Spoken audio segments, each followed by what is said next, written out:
Yep. And they're not complicated. My father used to say, just initiate the conversation.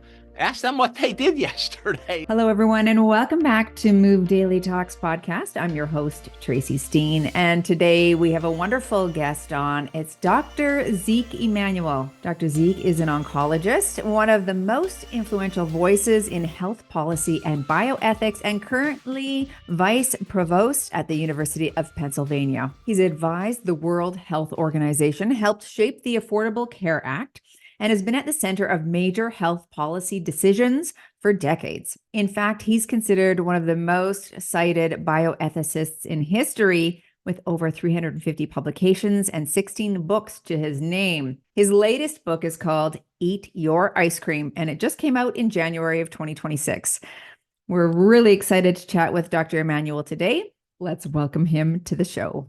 Welcome to the podcast, sir. We're very excited to chat with you today. One of the things that caught my eye for sure is the title of your new book, and we're going to dive into that. It's called Eat Your Ice Cream. And what middle-aged woman doesn't want to do that?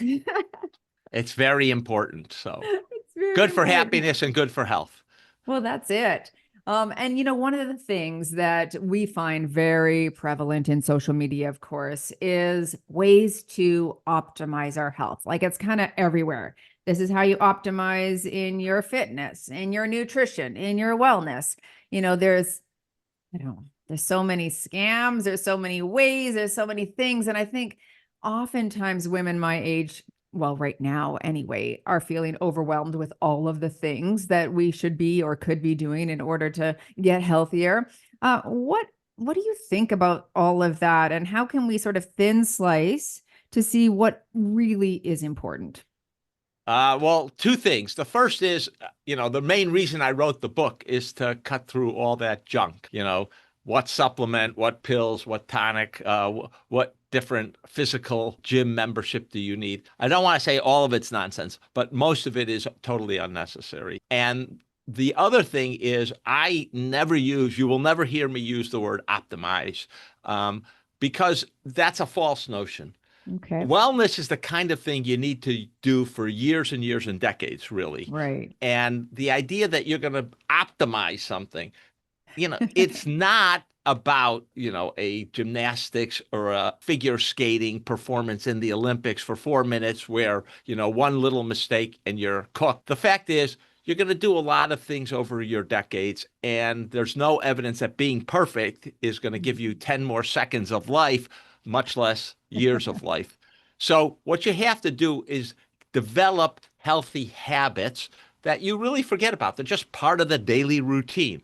For me personally, part of my daily routine is I get up every morning and I do 20 minutes of yoga. All right, just part of the routine. Yeah. I don't even think, this is my wellness activity and how much is it adding to my life. I have a set, pretty much set breakfast, a couple of eggs with one piece of toast, berries, granola, yogurt with hemp hearts and chia seeds. That's just the routine. And it's all full of wellness, and I can give you why I do each one of those. But what you want is habits that you enjoy, that you're going to stick to for decades, and, that fit with the healthy lifestyle. That's the key. So the idea of optimizing, I just came, okay? I just came, finished lunch, came here. What did we have as dessert for lunch? First of all, we had dessert for lunch. No, never do that, right? Someone gave me some cheesecake her mom makes, okay? Wanted to try it. I love cheesecake. Sure. Try it. Is that on anyone's wellness diet? Absolutely not. But occasionally, if I did that every day, it would be crazy. But if you do it once every 4 months or 3 months or 2 months, okay. Yeah. Yeah. How did you, I'm guessing, or maybe you did you grow up like this? Did you want to focus on that wellness factor from a very young age, or how did it shift for you? Have you always been like this? I have lived what I think are consistent with the wellness rules the 6 rules I put in the book. And part of that is my mom was serious about nutritional eating. So I grew up in the 60s, and my mom, every dinner had a salad, every dinner. And this is well before, all the That was interesting popular. ingredients. I mean, there was one lettuce when I was growing up. It's called iceberg. That was it. Yeah, Um, that's right.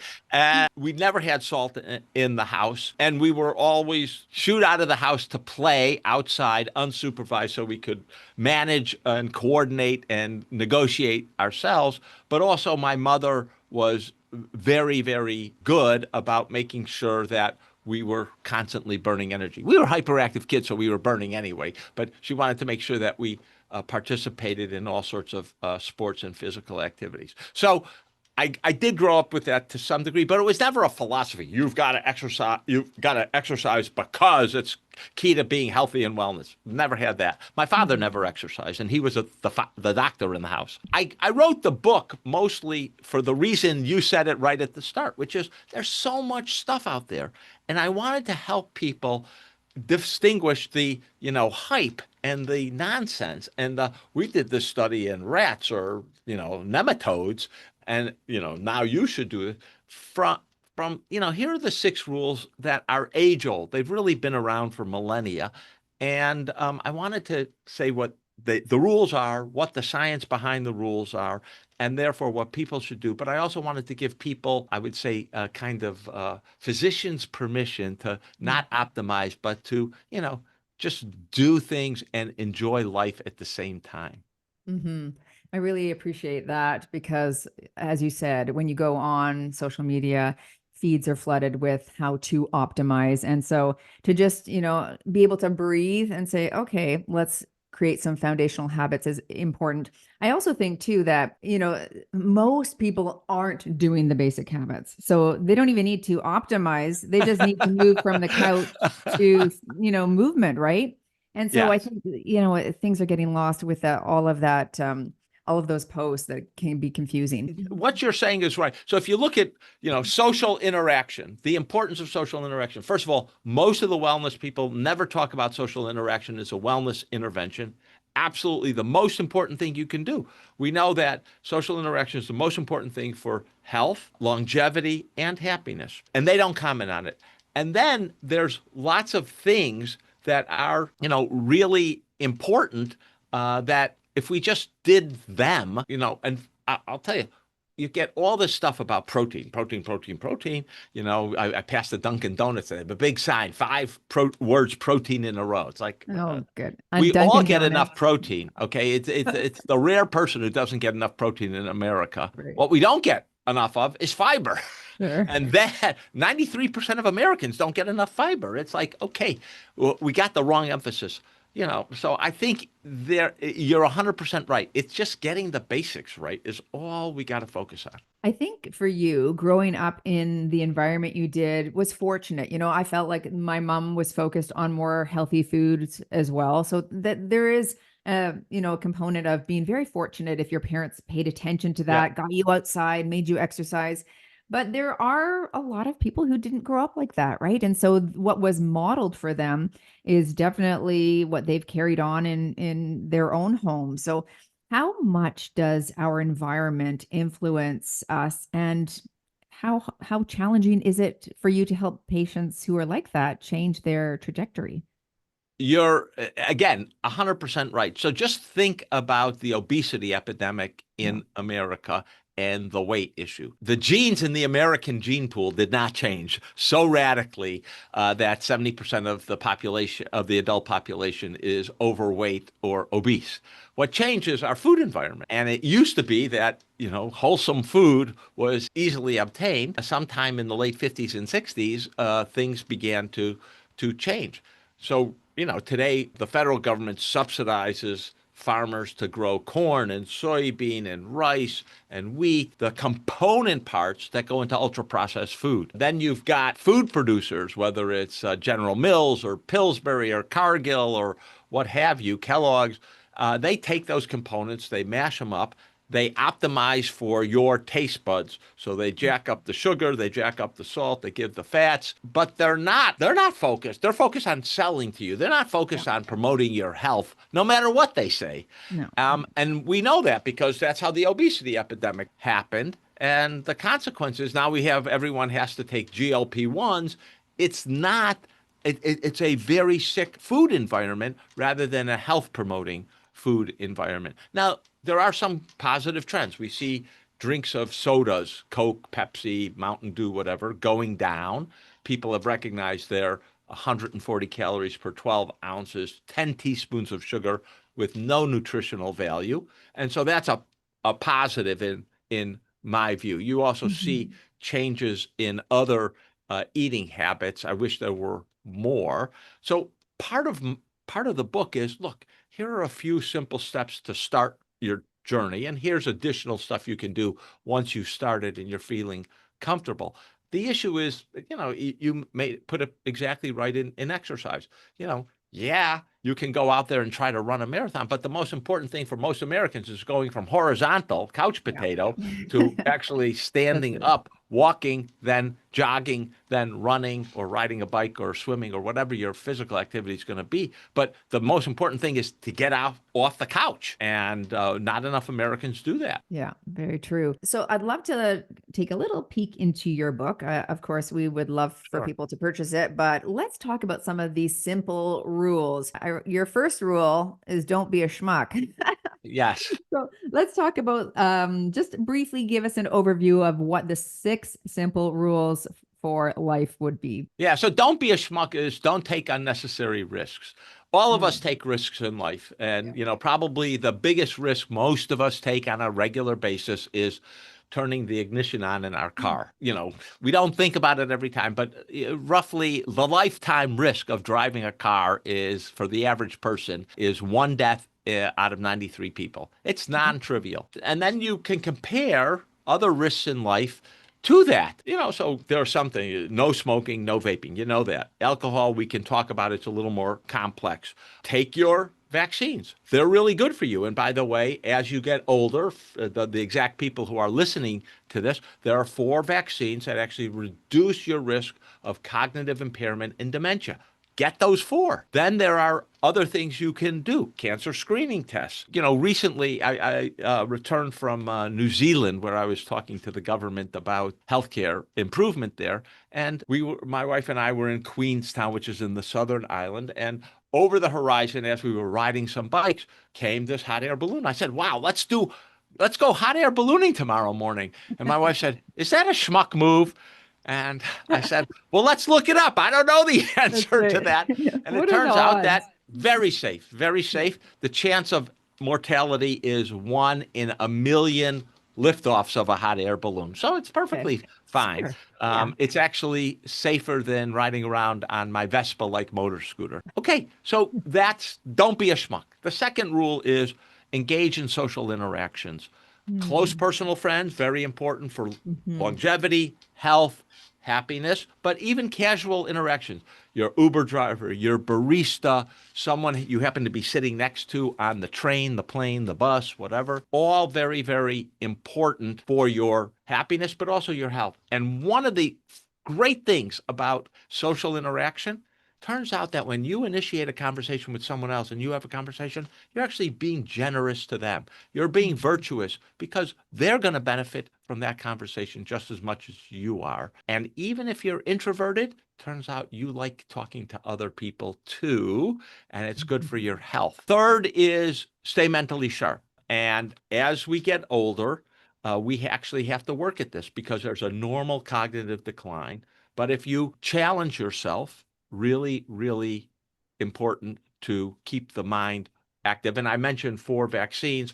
That's the shingles vaccine, the pneumococcal pneumonia vaccine, the flu vaccine, and the tetanus, diphtheria, pertussis vaccine. All 4 of those reduce your risk of cognitive impairment. And so it's costless to get those vaccines, and they Mhm. really reduce your risk of problems. The fourth, fifth, and sixth are no surprise, right? Eat well, exercise, and do the 3 different kinds of exercise. Aerobic exercise, get your heart pumping, your lungs breathing hard. Strength training, and this again is especially important people beginning after 55 and 60, where muscle mass goes down progressively unless you resist it. And then balance and flexibility through yoga. And the last is to sleep. And sleep is unique. First of all, we all do it terribly. And Mhm. most importantly, you can't will yourself to sleep. You can will yourself to get on that, Peloton bike and pedal away. You can will yourself to not eat ultra processed foods, but you can't will yourself to sleep. It's counterproductive to will yourself to try to Yeah. will yourself to sleep. So you can only set the table, make the bed. And by the way, all those sleeping pills, forget it. They don't work. Yeah. Yeah, we've had some sleep experts on here too. And yeah, sleep environment is one thing, but there's so much else that contributes to poor That's right. sleep, right? Like psychology, what's going on mentally, your relationships, right? Your hormones, like there's lots of factors that can That is it, contribute. precisely why the only effective intervention is behavioral therapy, Yeah, behavioral cognitive therapy cognitive, for that's right. insomnia. And Hmm. that's it, sort out what is occupying your mind. And Yeah. I know this because when I'm writing a chapter of a book and I'm puzzling over how to express something or did I get it right, that keeps me up at night. And I know this about myself, so I try to end the day in a way that doesn't keep an idea percolating because it'll percolate all the way through to 2 or 3 in the morning. Yeah. Yes. I'd like to. I knew that from the Lancet Commission. I had read that article on the 14 modifiable risk factors for dementia, 14 things that you can do. And of course, it said, yes, the shingles vaccine was one of those things. Yeah. So you had four different ones listed there. I hadn't heard about those other three, but you said pneumonia. Yeah, pneumococcal vaccine. Yes, exactly. Can you list them again, please? Yeah, so shingles vaccine, probably the most important. Yeah. Pneumococcal vaccine for pneumococcal pneumonia, flu vaccine, Yeah. and the tetanus, diphtheria, and pertussis vaccine. Okay, and that's something we have to get topped up. I know I've had it as a child, but I Yeah, don't every think 10 I've. years. Every 10 years. Oh, Yeah. okay. It You has need not that been if forget dementia, you need it for tetanus. You don't want to hit a right. rusty nail and Right. create problems. Right. Okay, so small things that can, Yeah, add up to those be very big changes. exactly. Yeah. Also, reducing your ultra processed food consumption is also protective against cognitive decline. Let's talk about connection and community. You're right. I don't think, like in the health and wellness space anyway, there's no one out there just saying, have you met with a friend? Have you called a friend? Have you, had social connection? Have you developed community? We do that within our membership. We have an online community, which we're very disciplined, I suppose, at bringing the women together as much as we can because of the importance of that. But talk to us about what is happening mechanistically. Like, why would it be so important to make community a priority? That is a great question because a lot of people say, well, social connections, that's about psychology, but it's not about your biology or physiology. False. It is Okay. about your biology and physiology. So let's just take it from the top of the head.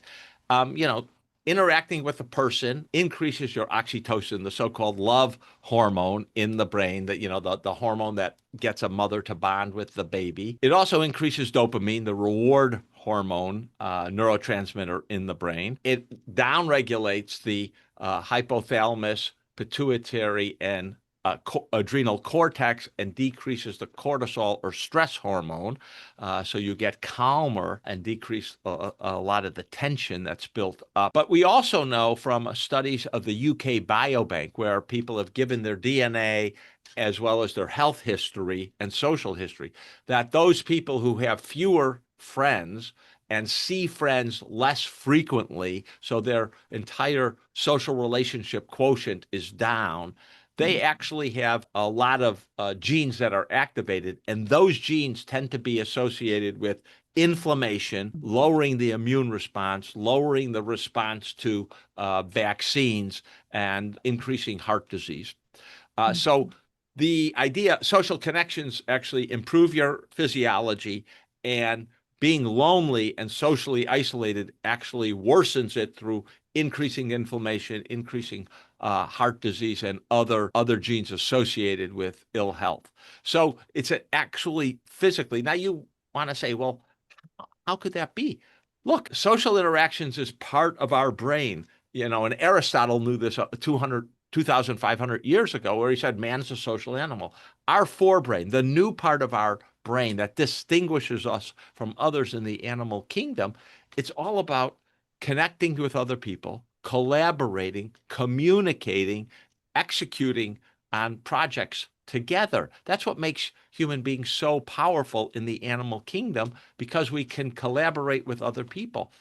And that, you would think, is like, well, if that's what distinguishes people and what makes them successful, then nature would actually want you to do it and have positive feedback loop by having more social connections. And that's true for casual social connections as well as deeper, longer standing connections. And we have a lot of evidence, for example, that married people do much better. They're healthier longer. They're cognitively intact longer. And that's all about the connection, the close connection with someone else. I just had a friend whose, unfortunately, wife died, and he's coming out of a serious illness himself. And he said, I just want to have someone I can talk to deeply and to be with and to share experiences with. That fundamental human trait, fundamental. Yeah. It's interesting about the casual connections, like I've teased or mocked my mom and sister when we've been on vacation. Like there's three girls and my mom. So there's four of us and we'll do lots of trips together. And one of my sisters and my mom are constantly stopping and talking to strangers. And we're like, here we go again, but I look at how well she does that. And especially my mom, she's so good at making strangers feel confident and comfortable to tell her anything, really. Like she's very open. And I have sort of not done that a lot and intentionally kind of stay to myself. But I also have some feelings that I'm lonely in the world, And so I'm trying to challenge myself. I just joined a dragon boat team, of lots of women, so that I could challenge myself to do these things, because I've also heard that is so important. But those casual relationships, why is that important to just speak with strangers? So, your mom somehow must be spiritually related to my father, because he used to do the same thing. He loved road trips. We would get in a car, drive west, stop at a diner for lunch or dinner, and he would start talking to the next table, to the waitress, whatever. And he would we were in a park playing, and he'd start talking to people. And he was very comfortable, and they were very comfortable, because it didn't feel like an FBI investigation. Where were you at 10 o'clock yesterday morning?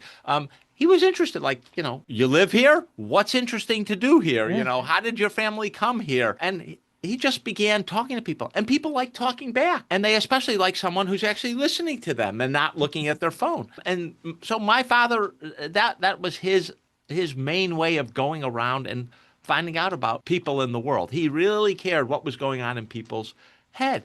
And other people really like it. So when he died 6 years ago, the place was filled, hundreds and hundreds of people who, were either his patient or, got to know him by when he started talking to them.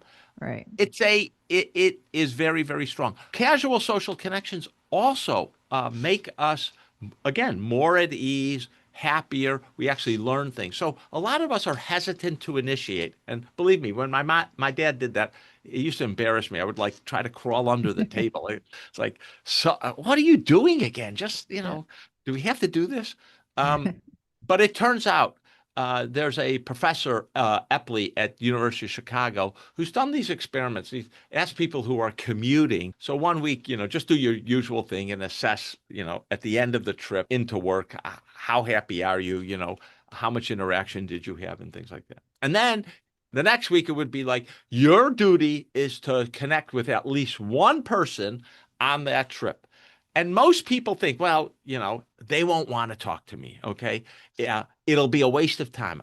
I won't learn anything. It won't be any fun. Turns out all of that is wrong. Other people like talking to you, so they almost always talk. Very rarely do you get someone who responds monosyllabically and really communicates uninterested. Second of all, you enjoy it. And again, as I mentioned, even if you're a introvert, you learn things. And I have a scenario in the book from someone who changed her entire life to become a researcher from casual conversations in London when she was doing her PhD. And she just started talking to someone who had a cupcake from one of the new cupcake stores that was in London. And they had a great conversation that veered far off. I'll just give you another example. My research assistant who worked on the book and got a lot, checked the numbers on the statistics and the citations.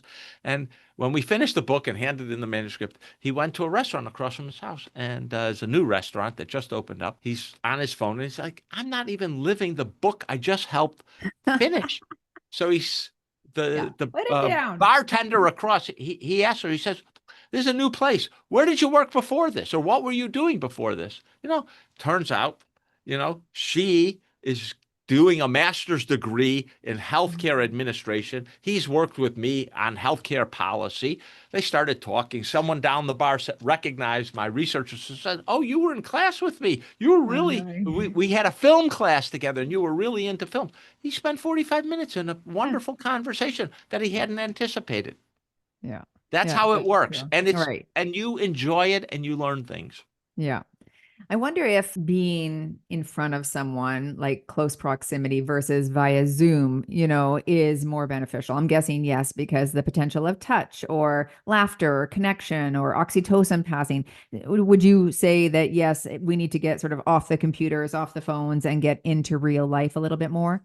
Yeah, look, Zoom can help you keep up with someone who might be across the country, across the world. Their job takes them somewhere. It's impossible to initiate a meaningful relationship via Zoom. Just impossible. You don't know anything. You don't share anything. Now, maybe if you share something and we know that deep relationships, our closest personal relationships, all of us have 5 or 10 of those and no more than that because you just don't have the time. People who you would connect with every other week, a lot of their history. That takes time. It takes about 200, 250 hours to get that kind of deep relationship, and you have to be open to it. So you can continue relationships via Zoom, but it doesn't give you the same mental buzz or the same satisfaction. As a matter of fact, they've done some studies where you talk to someone face to face, even someone you don't know, and different parts of your brain light up. You then talk to the same person on the same subject via Zoom, okay? Should be the same. Actually, many fewer parts of the brain light up. So there's other things happening, as you point out. Maybe there are things just in the air going on that change how our brains react to that conversation or communication. Yeah. I was just thinking about a TikTok that I saw the other day about, how sometimes people are introverts, or as you said, that alluded to introverts. And sometimes we don't know what to say. We feel awkward. It's like, how do I start or continue this conversation? But it gave little statements that we could use in conversation. So even learning some of those, like one of them was someone shared about a sport that they were interested in. And another question to ask them might be something like, that seems to interest you. Tell me more about that. Because who doesn't want to talk more about what they're interested in, right? Exactly. So learning those things, I think, can be helpful. Yeah. Yep. And they're not complicated. My father used to say, just initiate the conversation. Ask them what they did yesterday. It's like, and the other thing he said, which I think, has always been a little hard for me, but easy for him, and I think a lot of people, is, you worry if they're going to respond with monosyllabic responses. Right? No, yes, whatever. And he's like, okay, maybe they're having a bad day for whatever reason, whatever's going on in their life. What do you lose? It's no insult to you. So get over yourself. Yeah. Get over yourself and get out there. I love that. That's great advice.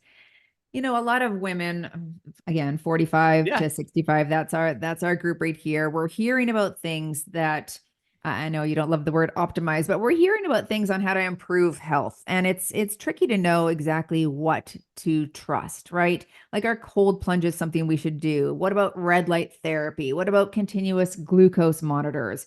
A lot of it comes into our desk and I'm like rolling my eyes thinking, just do the basics, folks.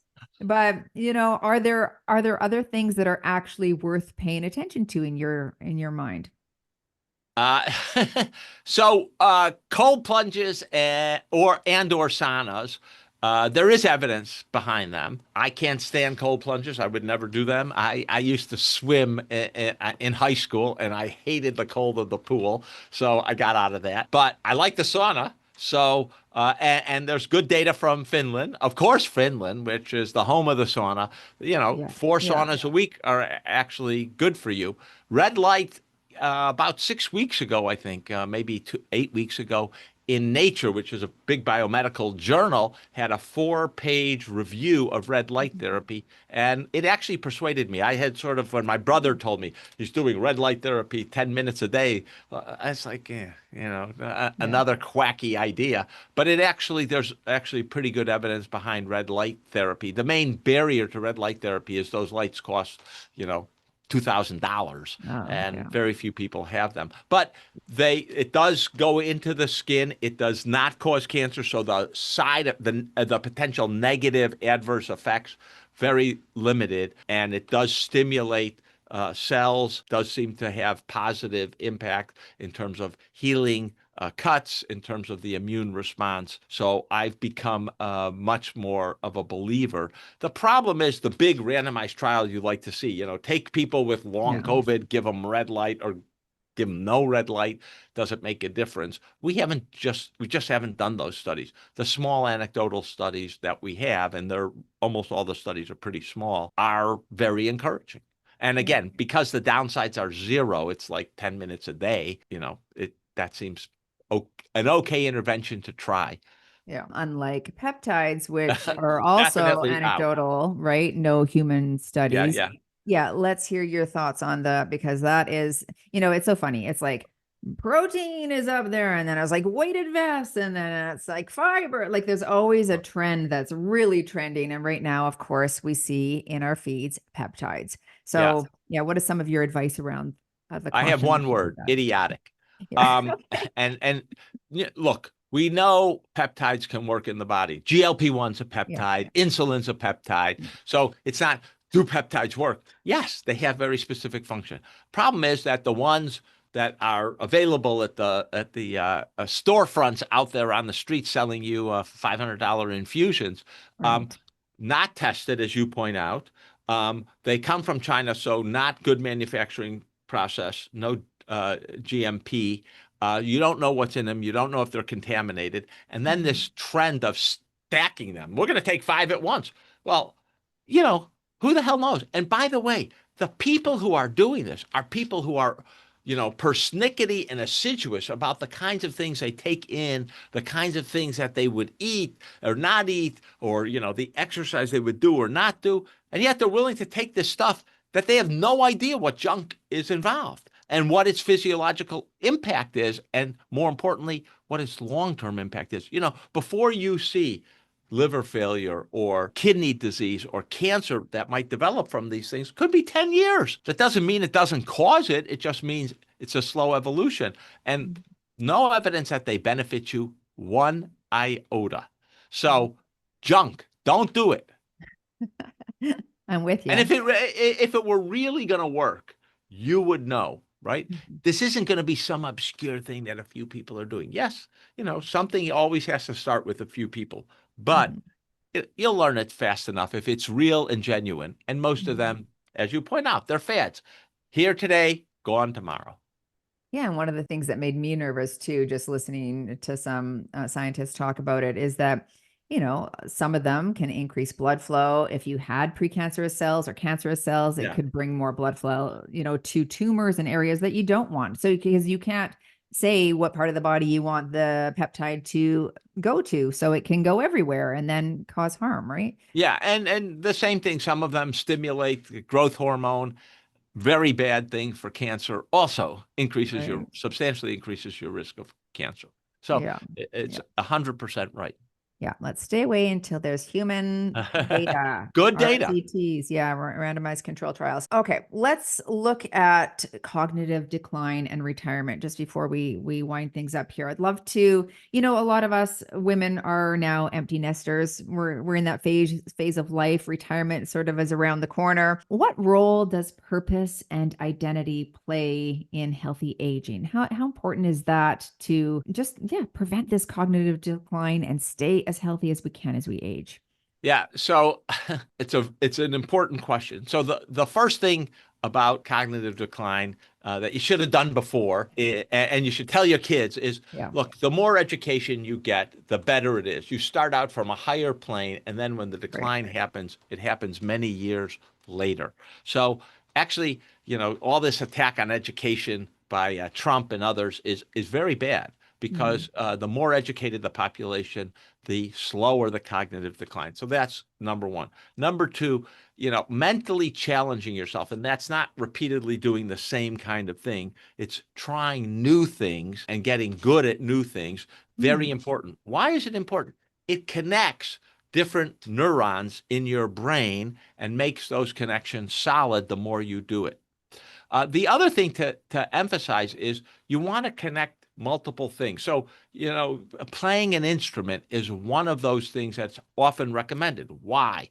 Because it involves vision, looking at the notes. It involves hearing, listening. It involves motor coordination. And then it's connecting all those different parts Mhm. together. And that kind of complex mental functioning is really, really important. I happen to like cooking. And so, one of the things I say that's great is having a dinner party, right? Mm. And doing a new recipe. So you're doing a new recipe, you're learning, you're experimenting with different things. You have people over, so it's social. You have good food, so that's good. It's also mentally challenging because you'll have a good conversation Mhm. and be forced to think about new things that you might not have done before. The other Mhm. thing is, and it goes back to your issue about retirement. What happens when you retire? Well, typically, in a job, you've got a schedule, so you're showing up on time. Other people are depending upon you. You're confronting challenges of the job, whether they're issues of coordination or satisfying a customer or trying to get things done. You've also got friendships and social relations. That's what the water cooler is about. Yeah. And what happens when you retire is all that goes away. Yeah. And unfortunately, for many people, what they end up filling it with is passive activities, not active activities. So Mhm. watching TV. And so retiring, we worry about, do I have enough money to retire? But one of the things is, do I have enough structure that's going to be mentally enriching when I Mm. retire is a way more important question. And Mm. that question, are you joining a book club? Are you volunteering at a school or a dog shelter or a food pantry or something to give you structure, social relationships? Doesn't have to be every day. Lots more people I meet are actually doing jobs not because they need the money, but because Yeah. it provides a kind of structured social environment that's really, really important. And so I Mhm. think figuring out how you're going to maintain those social connections, how you're going to challenge your mind, you could go be a docent in a museum and learn about art or learn about science or whatever the museum's dedicated to. Mhm. I love that. You're right. Without that structure, we're just going to be locked into our homes. And yeah, you can just see how easy your social connections will deplete and your brain as well. It's Yeah. not being stimulated. There's nothing around except for a wheel of fortune to, like stimulate. And it just, I see a lot of people that starts to happen as they quit their jobs. I think about my future too. I mean, the job that I'm in currently is very stimulating, chatting with people who know more than I do and listening and hearing and trying to integrate these concepts into my life, I think is very beneficial. And I thought to myself, I could do this up until my 70s, 80s. Like, as long as people follow me, I could keep, I could keep this going. So I Yep. think that's good. Um, Many women feel pressure to reverse age. We see again pictures and videos of people who are doing all the things to try and look younger, be younger, appear younger. Do you think our culture has turned normal aging into something pathological? Like, what do you Well, think I about think what we've done? I do think we fear aging, and a good question is, why do you fear aging? Part of it, I think, is because, and it goes back to your previous question. People have gone through life without thinking about what's the purpose of my life. When I'm Yeah. coming to the end, am I going to be satisfied that I've lived a good life? And when you think about it, what's the essence of living a good life? It almost invariably is about giving to others, Hmm. enhancing your family, your community, your city? Or, in my case, I happen to be a professor. Am I enriching the lives of my students? I think that's one of the reasons a lot of these service jobs, if you do them right, you're comfortable that you're really making other people's lives better. And I think that purpose is really, really important. And, we are going to age. You're not going to beat Father Time. And so I think you have to see the value not in, I'm going to be immortal, because that ain't going to happen. But it is going to do is I am going to positively impact these people. And that, I think, gives you comfort in the aging process. And I think a lot of people now are not so sure that they've actually done good by other people. And so Yeah. I think rededicating to you to do good by others is probably the most important thing you can do to, be comfortable in the fact that time is going to happen. Yeah. I love that. It's like put the focus on like making your life meaningful, and by making someone else's life meaningful, right? You're giving back, and then you're getting because you're giving back. I think that's Yes, great. I think that's a very well put. I just interviewed Dr. Daniel Hochman, sorry, Dr. Daniel Hochman on the podcast just before you, actually. He's a psychiatrist, and he honestly said virtually the same thing. So coming from two doctors here, make your life meaningful and giving back. Consensus. We've got a Yeah. consensus. So important. Is there anything that we didn't talk about today that you're Well, it fired up sounded about? like you covered sleep. Sleep's the only other big conundrum. Yeah, I know. Well, yeah, we need to dial that in. That's the foundation, isn't it? Like if you don't have that, what do you have? You can't function properly in all the other facets. So sleep is Yeah, huge. yep. Absolutely. Talk to us about where we can follow you and your book. I'm going to have linked. You've got lots of books, but I'll definitely link the Eat Your Ice Cream in the show Yes. notes below. But where can people follow you on social media? Well, I'm at LinkedIn. I'm at Instagram Yep. at Ezekiel Emanuel. Those are probably the Yep. easiest places to get me. Wonderful. So again, folks, jump down into the show notes below and take a look there. I'll also link anything else, his website, and different ways to Thank contact you. or work with Dr. Zeke there. And thank you so much for being my guest today. It was a great conversation and really inspirational to, yes, eat your ice cream. Don't be a schmuck. Move forward, move into your world, be engaged, follow the 6 habits. And yeah, your life could be pretty great, but we need to dial those things in. And thank you for your insight and all of that today. Thank you for having me. Great conversation. Absolutely. Thank you. Now, to all of you, go move daily in your fitness, your wellness, your nutrition, and we'll see you all in the next Move Daily Talks.